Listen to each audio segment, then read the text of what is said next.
ये हमारे पास मीडियन से ही एक और सवाल दिया हुआ है ना। इस प्रकार का सवाल आपको एनसीईआरटी में मिलेगा, हालांकि ये सवाल आपके एनसीईआरटी का ही दिया हुआ है ना। इस सवाल को हम लोग सॉल्व कर लेते हैं। इस सवाल में क्या पूछा जा रहा है पहले वो हम लोग देख लेते हैं थोड़ा सा। If the median of the distribution given below is 28.5। अच्छा, मीडियन का वैल्यू पहले ही दे दिया है, जो हम लोग मीडियन निकालते हैं उसका वैल्यू यहाँ पे पहले ही 28.5 दे दिया गया है। Find the value of x and y. अब जरा सोचो, ये तो थोड़ा सा दिक्कत वाली बात हो गया ना, केवल मीडियन दे दिया है, बाकी एक्स और वाई हमको पूछ दिया है, बाकी तुमको कुछ मालूम ही नहीं है।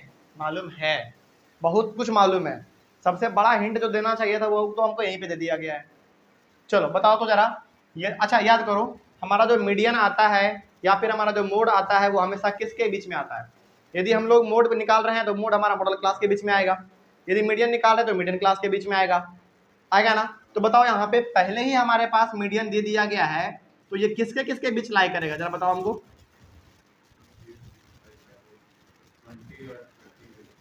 20 और 30 के बीच में लाई कर जाएगा हमारा। ये हमारा मीडियन का वैल्यू यहाँ पे दिया हुआ है, तो ये हमारा लाई करेगा। और आपको मालूम है मीडियन हमेशा किसके बीच लाई करता है? मीडियन क्लास के बीच में लाई करता है ना। तो ये हमारा किस किस के बीच में आ जाएगा? ये हमारा 20 से लेकर 30 के बीच में लाई कर जाएगा। तो हम लोग यहाँ से बता सकते हैं कि this is our median class. Hint कितना काम कर गया ना, है ना। तो मीडियन क्लास हमारा क्या हो गया? मीडियन क्लास बराबर हो गया हमारा 20 से लेकर 30 तक हो गया। अब इतना से ही हम लोग बहुत सारा कंक्लूजन अपना निकाल सकते हैं। चलो क्या क्या निकाल सकते हैं? एल बराबर हम लोग 20 निकाल सकते हैं, है ना।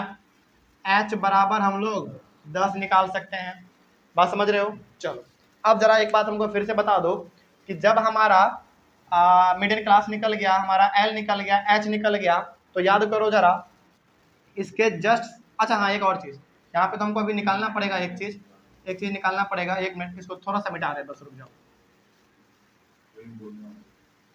चलो 1 मिनट रुक जाओ बस। चलो पहले निकाल ही देते हैं, है ना। हालांकि बहुत कुछ तुमको मालूम चल गया है, लेकिन एक चीज़ बस यहाँ पे छूट रहा था, उसको हम निकाल लेते हैं। वो है हमारा क्यूमुलेटिव फ्रीक्वेंसी, ठीक ना। Cumulative frequency. चलो देखो तो जरा यहाँ पे, ये हम लोग इसको डिनोट करते हैं सी और एफ से। क्यूमुलेटिव फ्रीक्वेंसी कितना हो जाएगा जरा बताओ हमको? 5 हो जाएगा हमारा, है ना। 5 प्लस एक्स हो जाएगा, उसके बाद फिर कितना हो जाएगा? 25 प्लस एक्स हो जाएगा। 25 30 और 40 हो जाएगा हमारा, है ना। 40 प्लस एक्स हो जाएगा, ये कितना हो जाएगा? 40 प्लस एक्स प्लस वाई हो जाएगा, ये कितना हो जाएगा? 45 प्लस एक्स प्लस वाई हो गया। कोई डाउट इसमें? चलो अब आपको मालूम चल गया होगा हर चीज जो कि हम लोग यहाँ पे लिखे थे, बस उसी को लिख दो। मीडियन क्लास बराबर 20 से लेकर 30 के बीच में हमारा मीडियन क्लास है ना। क्योंकि हमारा मीडियन ही दिया हुआ 28.5 और ये हमारा लाई करेगा इसके बीच में, तो ये हो गया हमारा मीडियन क्लास। और इसी से हम लोग एल का वैल्यू भी निकाल सकते हैं 20, एच का वैल्यू भी निकाल सकते हैं 10। अब जरा बताओ यहाँ पे, जस्ट इसके सामने वाला जो हमारा फ्रीक्वेंसी होता था वही हमारा एफ होता था ना, याद आ गया? इसके सामने वाला ही हमारा एफ का वैल्यू होता था, जो कि कितना है? 20 दिया हुआ है। और याद करो जस्ट इसके एक स्टेप ऊपर वाला क्यूमुलेटिव फ्रीक्वेंसी हमारा कहलाता था, याद आ गया? ऊपर वाला हमारा क्यूमुलेटिव फ्रीक्वेंसी कहलाता था, और उसके जस्ट एक स्टेप नीचे लेकिन फ्रीक्वेंसी वाले में वही हमारा फ्रीक्वेंसी कहलाता था, और उसके सामने वाला क्लास इंटरवल हमारा मीडियन क्लास कहलाता था। यही हो गया हमारा, है ना। यही तो था हमारा। तो एफ बराबर हमारा 20 हो गया, और सी एफ बराबर हमारा कितना हो जाएगा? 5 प्लस एक्स हो जाएगा। चलो क्या कोई दिक्कत इसमें? आगे बढ़े फिर। अब जरा यहाँ पे एक और चीज हिंट दिया हुआ है, हिंट ही हिंट है इसमें। क्या हिंट है? देखो तो यहाँ पे एन का वैल्यू कितना दिया हुआ है टोटल, देखो टोटल करके दिया है यहाँ पे। तो एन का वैल्यू आपको मालूम हो गया 60, तो n/2 का वैल्यू कितना हो जाएगा? 30 हो जाएगा। बात खत्म, समझ गए बात को? कोई डाउट इसमें? चलो ये तो हो गया हमारा एन का वैल्यू टोटल 60 दिया हुआ था, लेकिन यहाँ पे एन फ्रीक्वेंसी वाले में एक्स और वाई भी दिया हुआ है यहाँ पे, तो इन सभी को हम लोग जोड़ देते हैं। अच्छा जरा बताओ तो हमको एक चीज़, यहाँ पे बताओ, क्योंकि यहाँ पे हमारा 60 था तो इतने आधार पे हम लोग यहाँ पे 60 लिख दिए, और n/2 का वैल्यू हम लोग यहाँ पे 30 लिख दिए हैं, है ना। इतना के मदद से हम लोग इतना लिख दिए हैं। लेकिन इन सभी का वैल्यू 60 है ना, इन सभी का वैल्यू 60 है ना, तो क्या हम यहाँ पे इसको इस प्रकार से लिख सकते हैं क्या? देखो तो 5 plus x plus 20 plus 15 plus y plus 5 बराबर 60 लिख सकते हैं क्या? बिल्कुल लिख सकते हैं, क्योंकि इन्हीं सारा का सम तो हमारा 60 दिया हुआ है ना। चलो इसको हम लोग अब कैसे सॉल्व करेंगे? 5 और 25 हो गया हमारा, 25 और 5 सॉरी 20 और 5 25 और 5 30 30 और 15 45, तो 45 प्लस एक्स प्लस वाई बराबर 60। तो एक्स प्लस वाई बराबर कितना हो जाएगा हमारा? 60 में 45 को माइनस कर दीजिए, कितना? 15 हो जाएगा। हो गया। अब इसको आप इक्वेशन नंबर फर्स्ट मान लीजिए। क्या यहाँ तक समझ में आ रहा है?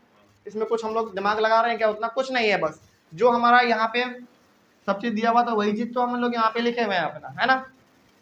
अब जब इतना हो गया हमारा और सारा का वैल्यू अभी हमारे पास आ गया है सब चीज़ों का, तो अब हम केवल यहाँ पे आप फॉर्मूला लगाने वाले हैं, है ना। फॉर्मूला लगाएंगे और अपने सवाल को सॉल्व कर लेंगे। ठीक है, कैसे करेंगे? देखो यहाँ पे फॉर्मूला आपको मालूम है क्या होता है? मीडियन बराबर L plus n/2 minus CF divided by F into H, यही होता है ना। और आपको मालूम है मीडियन कितना दिया हुआ है? मीडियन ऑलरेडी सवाल में दिया हुआ है 28.5 बराबर L का वैल्यू कितना है? 20 प्लस n/2 का वैल्यू कितना है? n/2 का वैल्यू 30 है, माइनस क्यूमुलेटिव फ्रीक्वेंसी का वैल्यू कितना है? 5 प्लस एक्स है। जरा याद करो तो, अब यदि हम लोग यहाँ पे 5 प्लस एक्स लिख रहे हैं तो ब्रैकेट हटाएंगे तो क्या हो जाएगा? साइन चेंज हो जाएगा। तो क्या हम लोग इसको यहाँ पे 5 प्लस एक्स है तो क्या ब्रैकेट हटाने पे डायरेक्टली हम लोग यहाँ पे 5 माइनस एक्स लिख सकते हैं? बिल्कुल लिख सकते हैं। डिवाइडेड बाय एफ, एफ का वैल्यू कितना है? 20 है, तो 20 लिख दिए यहाँ पे हम लोग, इंटू एच, एच का वैल्यू कितना है?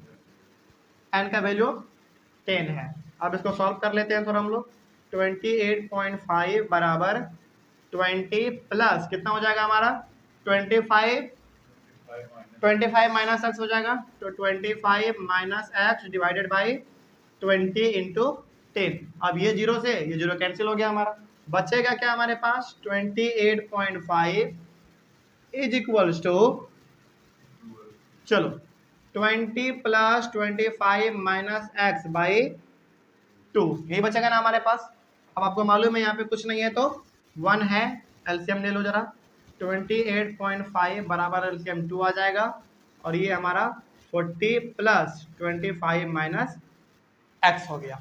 अब देखो यहाँ पे क्रॉस मल्टीप्लिकेशन कर लो एक बार, है ना। यहाँ पे भी कुछ नहीं है तो 1 है, इसको आप क्रॉस, अच्छा एक मिनट और, एक स्टेप और बढ़ा लेते हैं हम लोग आगे।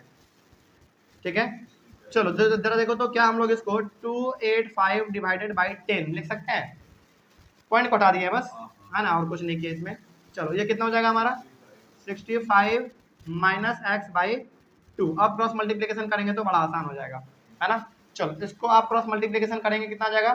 5 5 10 के 0 हाथ में 1, 8 8 16, 1 17 के साथ हाथ में 1, 2 2 4 1 5। ठीक है, अब इसको आप करेंगे कितना हो जाएगा? 650 माइनस 10x। ठीक है, चलो देखो यहाँ पे 570 माइनस 650 बराबर माइनस 10x। चलो कितना आ जाएगा जरा देखो तो, 0 का 0 हो जाएगा हमारा, है ना। फिर 5 में 7 जाएगा, यानी कि 15 में हमारा 7 चल जाएगा तो 8 बच जाएगा, है ना। 80 हो गया हमारा, लेकिन ये माइनस में था तो माइनस में हो जाएगा, बराबर माइनस 10x। और आपका मालूम है माइनस माइनस कैंसिल हो गया, तो x का वैल्यू कितना आ जाएगा हमारे पास? 8 आ जाएगा। ये आ गया हमारा x का value.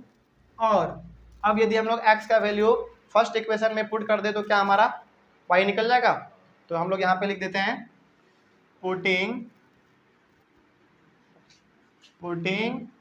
The value of x in equation first. First equation में आप पुट कर दीजिए, कितना है? x प्लस वाई बराबर 15 है, और x का वैल्यू अभी तुरंत हम लोग निकाले हैं 8 प्लस वाई बराबर 15, तो y बराबर कितना 7। समझ के बात को? तो फाइनल आंसर आप यहाँ पे लिख दीजिए, फाइनल आंसर आप यहाँ पे लिख देंगे हैंस x बराबर 8 कॉमा y बराबर 7। चल ये हो गया हमारा फाइनल आंसर, यानी कि x का जो यहाँ पे वैल्यू है ये हो गया हमारा कितना 8 और y का वैल्यू हो गया हमारा 7। क्या इस प्रकार का भी अब यदि सवाल मीडियन में भी आ जाए तो क्या बना देंगे? बिल्कुल बन जाएगा, है ना। मीडियन में जो एक दो सवाल और प्रकार का पूछ लेता है, वो पूछ लेता है more than, less than, below इतना, बिलो एभव उतना, इस प्रकार का सवाल पूछ लेता है, यानी कि लेस देन इतना, लेस देन उतना, मोर देन, है ना, एभव, इस प्रकार का जो सवाल पूछ लेता है। इस प्रकार का सवाल कैसे बनता है ये भी हम लोग जानेंगे। एक भी प्रकार के सवाल को हम लोग छोड़ने वाले नहीं है, हर एक प्रकार के सवाल को हम लोग टच करेंगे इसमें। बात समझ गए? चलो इसके बाद फिर हम लोग वो वाला देख लेंगे, more than, less than, above वाला, बिलो वाला, इस प्रकार का, ठीक है। उसके बाद फिर हम लोग चलेंगे ऑजाइव वाले में, यानी कि ग्राफिकल रिप्रेजेंटेशन भी इसका होता है, ठीक है, उसको हम लोग उसमें देख लेंगे, कोई डाउट?